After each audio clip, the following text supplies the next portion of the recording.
Hola, el día de hoy nos acompañan Ana María Pérez Cortés, Juan David Gil Palacio, artistas, escritores, guionistas. Y bueno, vamos a conversar un poco acerca de la escritura como proceso, de lo que implica crear a través de la escritura.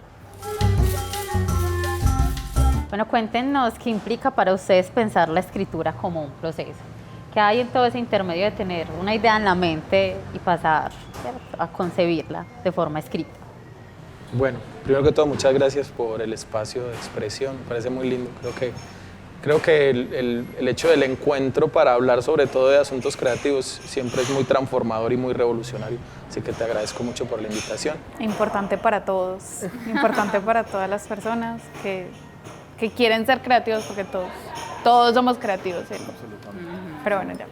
Y bueno, para responderte un poco, creo que la escritura tiene que volverse un ritual, ¿cierto? Tiene que volverse un ritual si realmente lo que uno quiere es dedicarse a ello.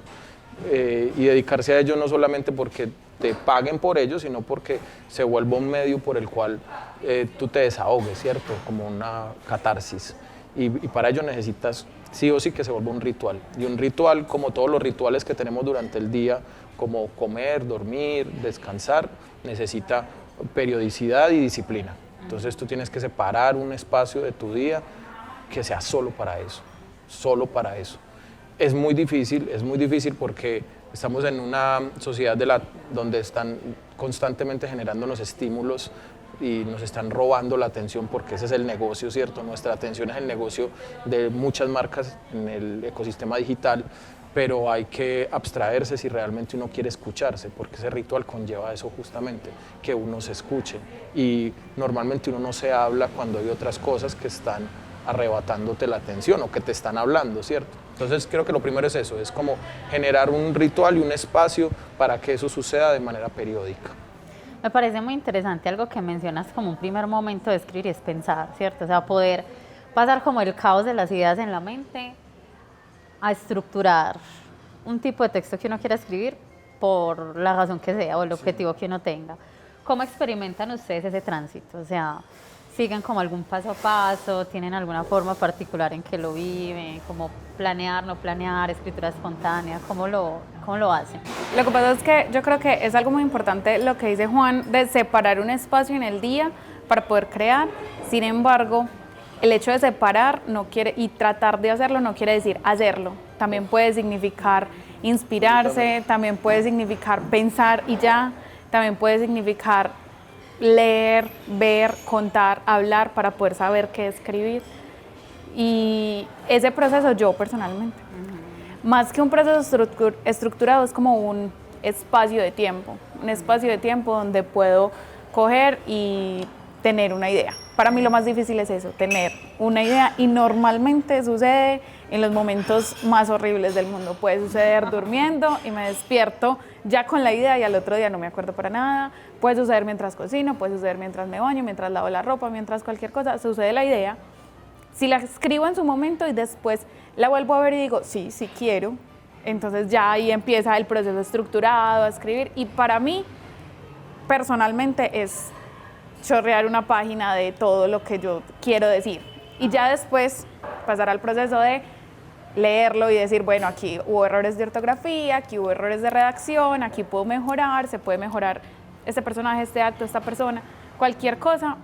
Pero lo primero sí es tener claro que la escritura no es sentarse y escribir y ya, sino inspirarse, pensar. A veces pueden haber días o semanas en los que simplemente traté, pero no. O lo que dice no me gustó. Entonces, para mí es eso. Cuando ya sí sé que me gusta, ya ahí sí chorrearme. Bueno, eso es muy interesante porque en el caso de Ana pasa mucho como por el deseo, ¿cierto? Y me parece muy curioso eso que mencionas de escribir, ¿cierto? O sea, inmediatamente y después como hacer esa depuración, esa selección. Para ti, Juan, ¿funciona de esa forma o tienes alguna otra ruta pues, como para hacerlo? Depende mucho. Depende de si lo que voy a escribir hace parte de un desahogo personal o de una necesidad de canalizar algún tipo de emoción que esté ahí, como que se esté acumulando y que necesito que empiece a fluir diferente, o si definitivamente es una tarea laboral, porque como ese es mi trabajo, entonces a veces no, o sea, sí o sí hay que hacer algo. Ajá. Y sí o sí Hay que arrancar la sí o sí hay idea. que sacar algo. Y para mí lo más difícil de todo en ambas situaciones es empezar. Es decir, plantar una idea que desde el inicio sea tan explosiva y tan expansiva que no me aburra durante todo el proceso. Para mí eso es lo más difícil. Es decir, ese primer momento donde yo me siento y genero un mecanismo para que esa idea mantenga su fiereza, que no se caiga. Eso es lo más difícil. Entonces por eso a veces sigo el método de Anita, a veces como que me levanto y empiezo a desarrollar 2 o 3 hojas, así escritura automática duro, a ver qué sale de bueno ahí. Y casi que a veces esas 3 páginas se vuelven el sustento de la materia prima o se vuelven como el dictamen de si esa idea o esa historia sí va a tener potencia o no. Y entonces a veces hago eso porque lo más difícil siempre va a ser empezar y empezar de una manera emocionante para que ese escrito realmente mantenga su nivel y se mantenga ardiendo durante todo el trayecto. Eso va a ser lo más difícil. Pero eso que dice Juan es muy interesante porque yo creo que lo hemos tratado varias veces durante la vida y es, la idea tiene que tener tanta fuerza y no aburrirlo a uno cuando la está escribiendo ni a la persona cuando la está leyendo, pero depende de uno que esté escribiendo, puede ser tan larga o tan corta como uno quiera. Entonces puede ser muy larga para unas personas en su mente porque se empiezan a imaginar muchas cosas que pueden pasar, o puede ser tan corta que es una historia simple, sencilla, pero muy potente. Entonces esas son también las cosas que puede o aburrir o empelicular a la persona o dejarla pendiente de qué pasó, pero solo es ese relato. Entonces también es como la duración que uno le da a la escritura, porque a uno no le aburre seguir escribiendo, y la que la otra persona puede tener cuando la lea o cuando quiera saber más o cuando me pida otro poquito que no sea un cortometraje sino un largometraje, una serie. Bueno, ustedes traen a colación un tema que es muy importante, siento, en la escritura, y es el propósito. O sea, ¿cuál es la intención del acto de la escritura? Porque ahorita sí hace una diferenciación importante, como bueno, esa escritura como un acto de catarsis más personal, pero también en el ámbito de lo laboral. Entonces, bueno, tú nos decías como, cuando quiero hacer esa expresión de emociones, ideas, pensamientos, esa escritura es espontánea. Pero hay una diferencia si ese ejercicio de escritura es, por ejemplo, para un rodaje, ¿cierto? Sí, normalmente lo que yo escribo nunca se queda simplemente en escritura, sino que lo que yo escribo o se va a usar para una pieza audiovisual, ¿cierto? Es decir, para un cortometraje, o vamos a desarrollar una serie o algo así como artístico netamente, o es porque necesitamos una idea, una historia que sirva para un proyecto, como lo que hacemos ya hace más o menos unos 3 años en Máquina Espía, que es hacer un proyecto transmedial para hacer divulgación científica o apropiación social del conocimiento. Ya eso es otra cosa. ¿Por qué? Porque en ese caso las ideas y las historias tienen que estar muy refinadas. Muy refinadas, ¿por qué? Porque tienen que ser la piedra angular de todo un montón de piezas que se van a derivar de ahí, o de un universo enorme de donde se va a pegar alguna otra pieza o algún otro lenguaje. Es decir, tiene que dejarse maltratar muchísimo y que en ese maltrato no se ahogue o naufrague, sino que en ese maltrato muestre su poderío y se deje bifurcar o se deje sacar un montón de ramificaciones. Y en ese caso, sí, la búsqueda es muy diferente. La búsqueda es primera investigación, sí o sí primera investigación, que es lo que decía Anita. A veces uno se sienta y dice, voy a escribir, y finalmente lo que hace es investigar y llenarse de fundamentos. En ese caso, y sobre todo teniendo en cuenta lo que hacemos en Máquina Espía y lo que normalmente hago yo, es siempre buscar la metáfora, una metáfora fantástica que encapsule el problema o el tema específico. Entonces empiezo a llenarme de información para que esa información me genere la asociación perfecta que cree la metáfora y que yo la lleve al grupo, porque es eso, hay un montón de manos y de ojos que tienen que aprobar eso. Por eso tiene que ser tan sólido y poderosa, y realmente yo a veces no escribo ni tanto ideas ni historias, sino argumentaciones, porque yo tengo que convencer al grupo de que esa historia vale la pena por XXX razón. ¿cierto? Entonces eso hace que se vuelva como un metarrelato. Hay una historia inicial que le presento al equipo, pero hay un metarrelato que es un argumento sobre por qué esa idea vale la pena, que es también una escritura y es una escritura argumentativa porque parte de unos fundamentos. Eso también es muy importante, justo porque uno tiene el concepto y normalmente uno escribe, énfasis es uno escribe y normalmente es solitario, pero hay muchos momentos en los que puede ser colectivo, o sea, en los que puede ser una argumentación para llevar a una discusión, para hacer explotar más la imaginación y entonces ahí sí, venga, ahora organicemos la escritura, otra vez solito, otra vez volvemos al grupo. Eso es muy importante porque para poder tener una idea, para poder saber algo, querer contar algo, es porque o lo escuché, o lo vi, o me llamó la atención, o me gustó. Entonces tengo que traer un montón de ideas a mi mente, plasmarlas, y ya cuando llego a ese grupo, a ese espacio donde es sano contarles yo qué escribí, eso puede ser un espacio de imaginación, de creación, un espacio donde todos aportan un poquito y se respeta lo que uno hace, lo que uno escribe, pero se valora todo lo que las otras personas también le puedan decir a uno con respecto a opiniones, sentimientos o incluso ideas que puedan potenciar la escritura.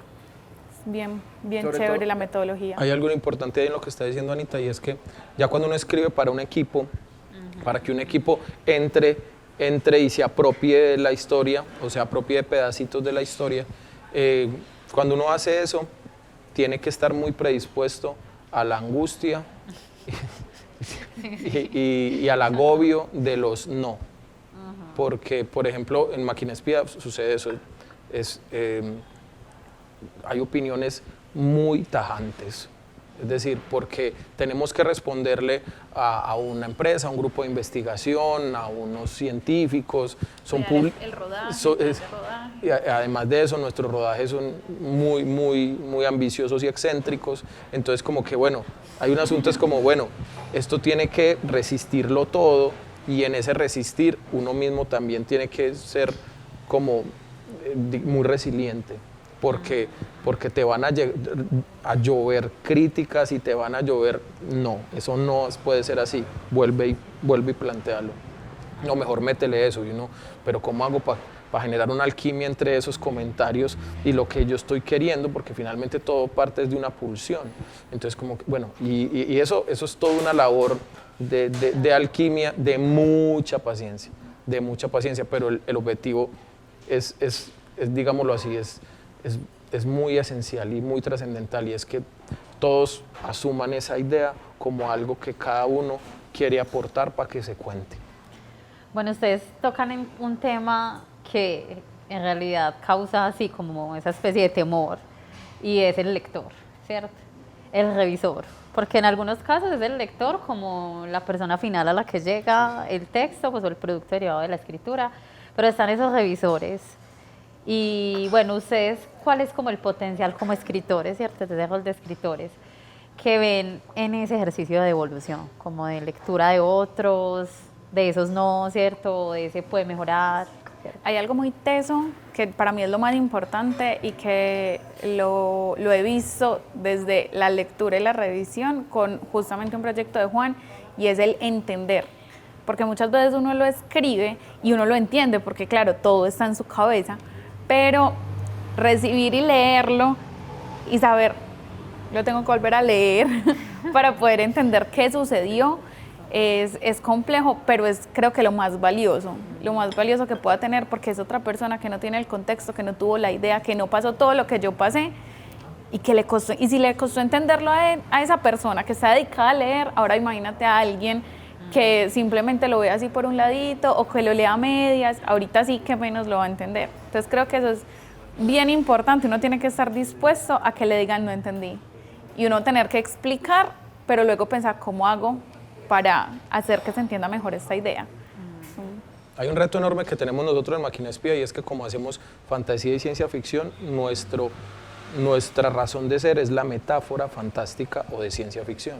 Entonces nosotros no trasladamos la realidad a una historia, a un escenario. Lo que hacemos es transformar esa realidad a través de un proceso simbólico y buscar lo que mejor represente esa realidad a través de un universo que estamos creando que es alterno a esa realidad.